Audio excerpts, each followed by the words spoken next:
Remember I tried to divide the staghorn fern a few months ago and mount it onto a board. It didn't went quite well, so today I want to try my second attempt. And you can see this on the left, there's the new big plant, and then on the right is the original multiple plant. And I'm trying to look for a point where I can divide them.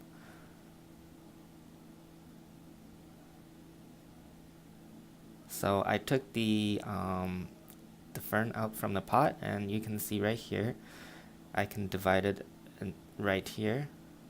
I can divide the plants right here.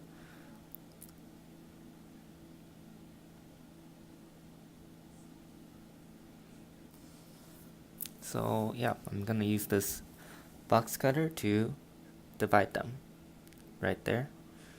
You can kind of see the connection in between them, this darker part. So I cut it, and as you can see, this newer plant only has the rhizome, and there's no roots connecting to that rhizome. So when I cut it, the most of the other plants are just left behind, and then this guy, there's only the leaves. So thinking of ways to salvage it, I decided to maybe soak this in some water with maybe a little bit of fertilizer.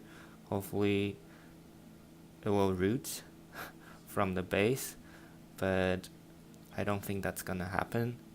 So this is probably gonna be my second failed attempt. And then I decided to put the whole fern into this Tupperware with the lid on, shut.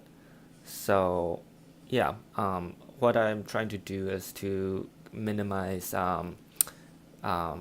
is it perspiration?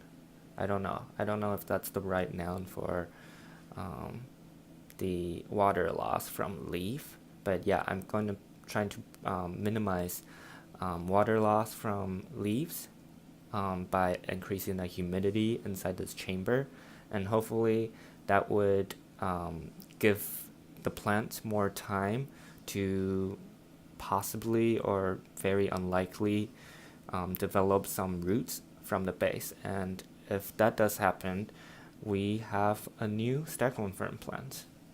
But yeah, this is what it looks like this.